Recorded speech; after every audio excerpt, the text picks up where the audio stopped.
Tout était corrida.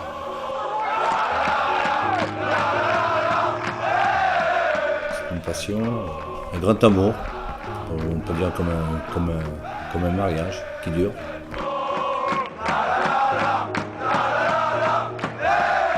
Tous les 15 jours, c'était un grand moment, quoi. Parce que c'était une ambiance de folie, quoi.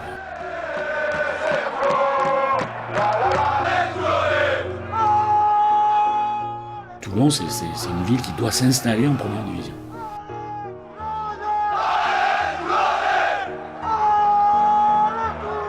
La spécificité, c'est qu'ils pouvaient battre n'importe qui, n'importe où.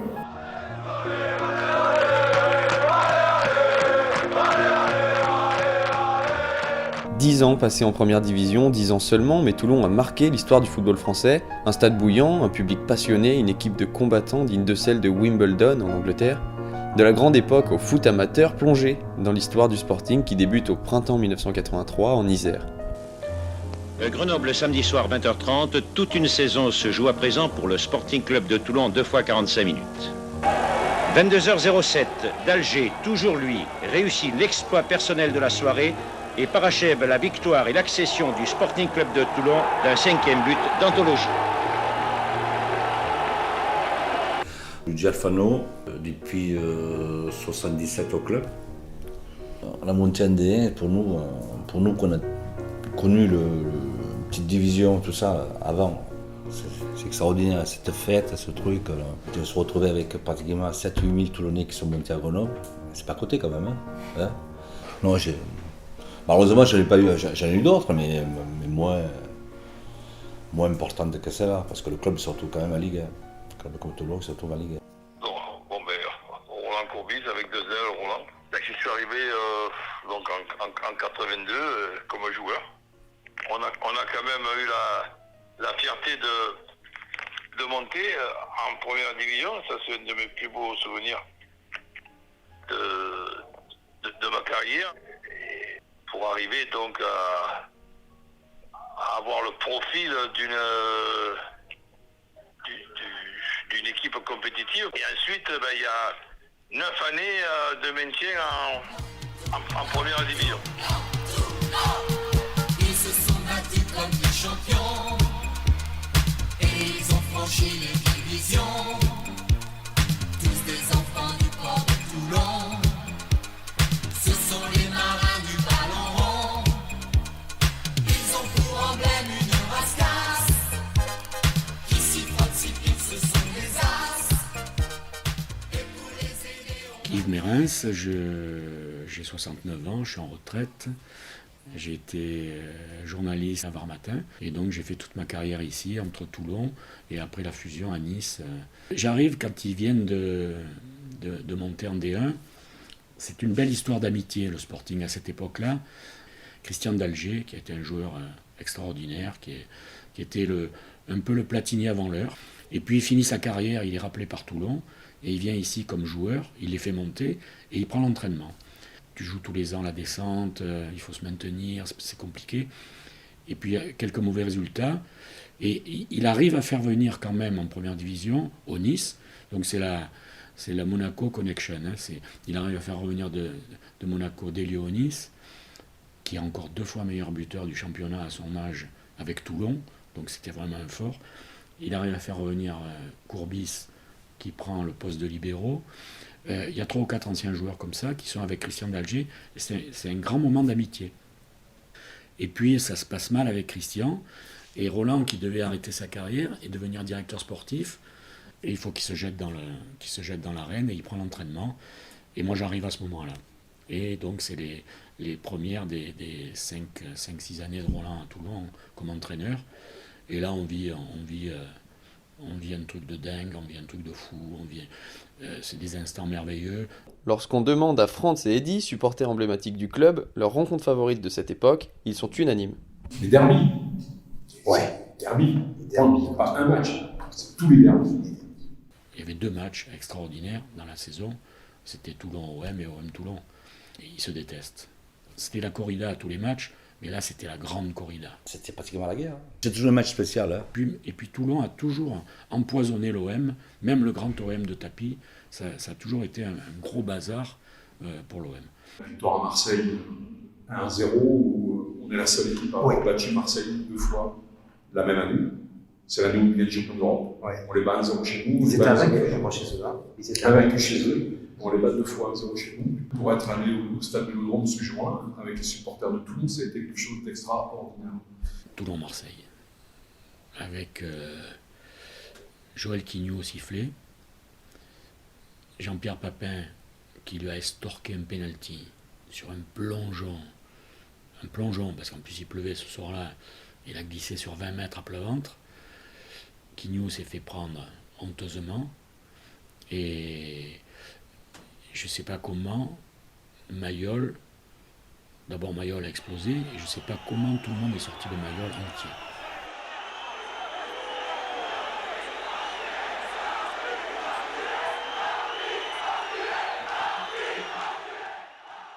Alors, c'était la furie. Quignou, il a dû rester 4 heures dans le vestiaire. Il est sorti au milieu des CRS. Les joueurs de Marseille, c'était chaud aussi. C'était dingue. Ici, il y a une ambiance tout à fait exceptionnelle, un public extrêmement bruyant. Il y a des fumigènes qui s'allument aux 4 coins du stade Mayol.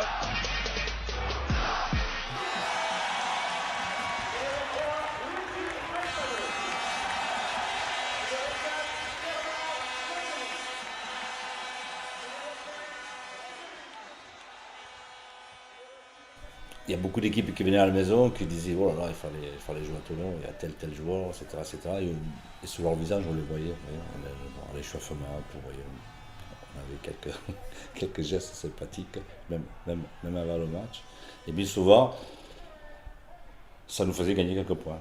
À Mayol, il y avait un public comme au rugby, qui avait à peu près la même passion qu'au rugby.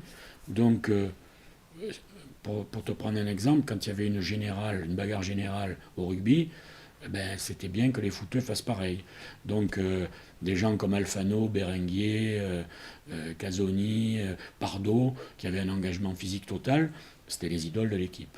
Plutôt que les artistes, on a toujours, jusqu'au milieu des années 80, un peu plus, on a préféré les mecs qui charbonnaient, qui se pétaient les tibias, les mecs qui saignaient, aux talentueux. Ça laisse pas indifférent le sportif. Ici, quand il y a le feu partout. Ça insulte partout, ça chante partout. Les gens sont debout dans 2 tribunes sur 3. Bon, ça n'existe plus. Dans 2 tribunes sur 3, quand c'est ouvert, les gens sont debout. Chaque fois qu'on se maintenait, on était content comme si on était champion. Il y a un public de sport ici extraordinaire. C'est chaud, je vous dis, quand je parle de corrida, d'arène, voilà, c'est chaud. On n'est pas à taper juste des mains. Non, c'est très chaud. Mayol, c'est un endroit. Et moi, je croise des tas de joueurs qui venaient de l'extérieur, qui jouaient à Mayol. Ils s'en souviennent, hein, c'est gravé. Hein. Déjà, il fallait rentrer sur le terrain, parce que le match, il commençait dans le tunnel. Hein. Bon, maintenant, c'est plus possible, ça. Il y a les canals, machin, tout ça. Avant, il fallait rentrer côte à côte dans le tunnel. Il y en a qui ont pris des coups, et qui sont rentrés, qui étaient tout pâles sur la pelouse avant de commencer. Il n'y en avait aucun qui venait jouer tranquillement à Mayol. Hein. C'était, quand tu te sortais de Mayol, tu avais déjà un diplôme. Hein. Il fallait le faire. Dans le stade, l'ambiance devient de plus en plus houleuse. Et Chaussin, qui, malgré la forêt de jambes de ses partenaires et adversaires, tire au but et Huard est battu sans appel. Dans le stade, c'est du délire, la pelouse est envahie et l'arbitre rejoint les vestiaires sans faire reprendre le jeu. Alors il est des soirées que l'on n'oubliera pas de sitôt. Quand il y avait Courbis, tout le monde lui est tombé dessus pour ces histoires d'argent et tout ça. Mais il y avait une équipe avec des gens, il y avait des internationaux. On a eu Bell dans le but, on a eu Casoni, on a eu Roger Mendy, Alfano, Berenguer, Pardo au milieu, Farjon, des internationaux de l'équipe, Farjon, Anziani, Milos Bursak en Yougoslave, Bognar qui jouait dans leur équipe nationale, le Hongrois, je veux dire, des Argentins. Il y avait de quoi se régaler, et on se régalait. On a eu Comboiré, qui a signé de Nantes. Non, je veux dire, quand vous prenez la liste de tous les joueurs de l'époque, c'était fabuleux, quoi. On n'avait pas grand-chose pour basculer. On était au bord du podium, quoi. Ces matchs retour en demi-finale c'était à l'époque, c'était match aller-retour, la Coupe de France, où on perd 4-1 à Monaco. Il n'y avait pas la mode à l'époque de la remontada, mais pourtant, il nous fallait une remontada au Stade de Mayol. Le Stade de Mayol, plein à craquer, où les personnes étaient même assises sur les escaliers entre les sièges. Foule des grands soirs au stade pour ce match entre Monaco et Toulon. Et disons-le tout net, le résultat final a déçu, mais la faute n'incombe pas aux joueurs en présence. Nous avions tout préparé, y compris une pelouse non tondue pour éviter à Monaco de faire circuler le ballon comme ils en avaient l'habitude, puisqu'ils étaient quand même supérieurs à nous. Et donc, on réussit pratiquement notre coup, puisqu'on se retrouve en train de mener 2-0. Il nous manque un troisième but. Je me rappelle pas avoir eu les boules autant qu'après ce match-là, et devant ma télé en voyant Monaco perdre la finale après nous avoir battu en demi-finale. C'est des instants merveilleux, à la fois sportifs, à la fois extra-sportifs, parce que bon, ça se finit au tribunal. Et donc on a tout, grâce à eux, on a tout visité, tous les stades et tous les tribunaux. 1990, le train de vie mené par le Sporting Club de Toulon est depuis quelques années dans le viseur de la justice. De fortes sommes d'argent auraient été détournées pour échapper au fisc. Alors qu'il est, ils sont toujours entendus par le juge. Les 4 dirigeants du Sporting de Toulon continuent de s'expliquer sur les malversations financières dont ils seraient éventuellement responsables.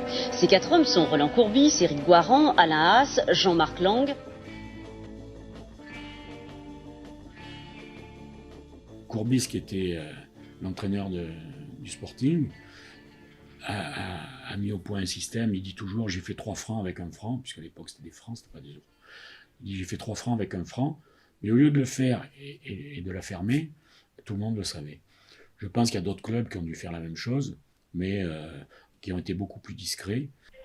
Disons que déjà, on avait donc des difficultés à être compétitif et se maintenir, c'était compliqué. Mais c'est une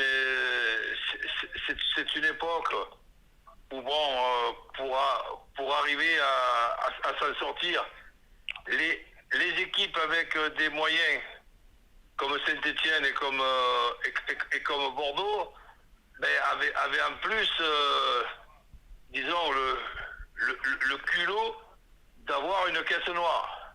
Et dans un proverbe, ne pas être plus con que les autres, ou pas être plus con que la moyenne, quand on s'est aperçu que pour recruter certains joueurs, il fallait donner une prime à la signature et une partie du salaire, disons, non déclaré ou au black. Mais bon, on s'est réunis avec Maurice Arex, le maire de l'époque, en lui expliquant que bon, et il nous répond: si les autres le font, soyez prudents, pas sur de grosses sommes non plus, mais bon, après, si on peut arriver à dribbler un peu une partie du salaire, mais il n'y a aucune raison qu'on ne le fasse pas. Maître Jean-Claude Goudicelli, avocat de Roland Courbis au moment des faits. Nous, la caisse était blanche, ensuite le football a continué, il y avait des caisses qui étaient beaucoup plus noires que la nôtre. Là, finalement, à part d'avoir anéanti le club de Toulon, anéanti aussi Roland Courbis et sa famille, et Éric Guaran ou d'autres là qui ont été incarcérés, j'avoue que c'était pas d'une grande utilité. L'incarcération ne s'imposait pas. Italie. On ne va pas en prison pour une amende de quelques dizaines de milliers de francs ou d'euros. Voilà, enfin, je veux dire, il a mal vécu, hein, la prison, c'était un traumatisme. Hein. En plus, il m'a dit, tu sais, en plus, je suis claustrophobe. Même si à la prison, c'était l'idole de la prison. Hein. Mais il m'a dit, j'avais rien à faire au milieu de gens qui avaient tué quelqu'un. Voilà, c'est terrible. On mélange tout, là. C'est pas normal. Ah, c'est une cascade de bizarreries. Il s'est un peu perdu sur le côté économique. Voilà. À mon avis, contrairement à d'autres, dans d'autres domaines, tout ce qu'il a détourné, c'était pour le remettre au pot et pour bien partager. Je ne crois pas qu'il se soit enrichi de cette façon-là. À cette époque-là, j'étais accompagné de personnes avec des énormes moyens. Et donc, j'avais souvent financé certaines transactions ou aidé certaines transactions à se faire. Et après, c'est sûr que quand j'avais essayé de rembourser, entre guillemets, les personnes qui nous avaient aidés, ça faisait plutôt comme quelqu'un qui a détourné de l'argent, alors qu'en vérité, on me croit ou on me croit pas. Cette période d'une dizaine d'années m'a coûté de l'argent. C'est la faute au Sud. C'est-à-dire que dans le Sud, nous, quand on fait quelque chose, il faut que tout le monde le sache et on le raconte à tout le monde. Donc, je rapproche un peu Courbis de Tapi. Tapi, il est un peu tombé pour ça aussi, parce qu'il a dérangé tout le monde, il a chanté à tout le monde tout ce qu'il faisait, tout était permis, tout ça. Bon, c'est les gens du Sud, voilà. Donc, on a payé pour ça. Le mal était fait parce que ça tenait sur du sable. Ça tenait, c'était pas un club, ils avaient bâti un commando, une équipe et qui emmerdait tout le monde, quoi. Voilà, à la fois sur les terrains et à la fois en dehors des terrains. Toulon était le premier club qui a été condamné comme ça. Luigi Alfano, légende du club et actuel entraîneur de l'équipe première. On a ce sentiment-là, on a ce sentiment d'être pas aimé. Je peux vous dire, on a eu le premier drogué en France. Voilà, Philippe Anziani. Je ne sais pas si vous connaissez Philippe Anziani. Philippe Anziani, c'était un professionnel qui triche jamais, qui est toujours là à l'entraînement. Il a pris du Diantalvic. Le vendredi, il prend du Diantalvic parce qu'il a mal au dos. Diantalvic, c'est un médicament qui endort. Et le seul qui a été attrapé, c'est Philippe Anziani, qui est au Sporting Club de Toulon. Je pense qu'il a eu le malheur d'être au Sporting Club de Toulon, parce que si c'est ailleurs, ça ne se passe pas comme ça, tout simplement. C'était à Metz, je me rappelle, on a même pris des bouteilles de bière pour qu'il boive, parce qu'il n'arrivait pas à uriner. Et puis la sentence est tombée. Tout ça parce que c'est le Sporting Club de Toulon. Si c'est même l'OM, voire un club, un PSG ou Monaco, ça ne se passe pas comme ça.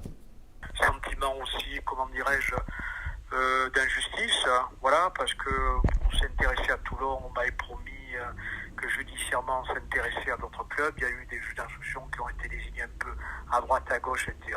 Et ensuite, on a noyé le poisson, comme l'on dit, et tout s'est dégonflé. Après, on n'en a plus entendu parler. Mais ça faisait bien de dire Toulon, Courbis.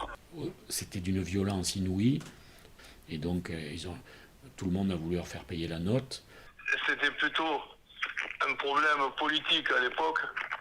C'était à moi à être plus prudent à l'époque, où je m'imaginais pas qu'on allait venir nous emmerder, alors que bon, on avait le 20e budget, surtout que un truc très important, la différence qu'il y a dans un transfert entre une astuce et une irrégularité, cette différence-là, elle est vraiment très très étroite.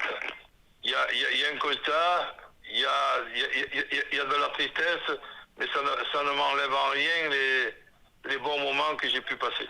Ce sont des souvenirs judiciaires là qui sont tristes pour moi parce que c'est encore une fois dommage que les politiques de l'époque là aient voulu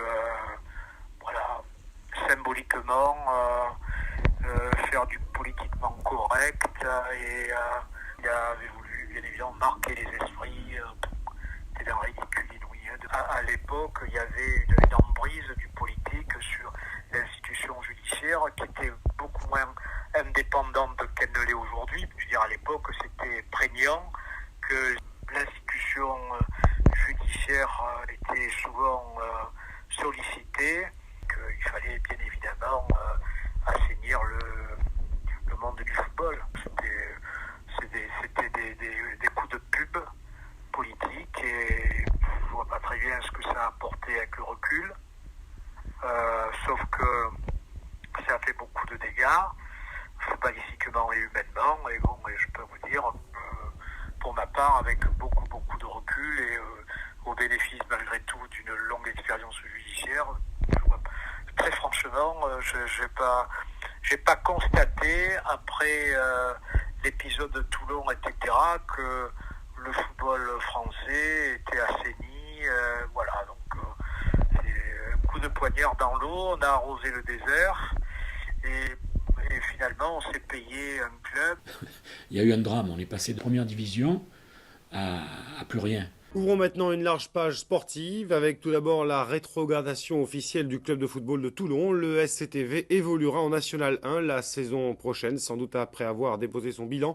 Après 48 ans d'existence, le SCTV tourne donc une page de son histoire avec quelques sanglots, mais surtout beaucoup de regrets. C'était difficile. Non, je pense qu'il y a eu quelques erreurs qui ont été faites à l'intérieur du club. De hauts débats, donc des moments un petit peu difficiles. Par rapport à l'argent, on a fait quelques bêtises aussi. Mais ça fait beaucoup de bruit, puis ça a marqué. C'est un petit peu dommage. Qui malheureusement, ça nous fait. On se retrouve dans un niveau plutôt amateur. On devait se retrouver en D2, on se retrouvait en National 1. Quasi 30 ans après la relégation du Sporting, le club de la Rade n'a plus connu l'élite du football.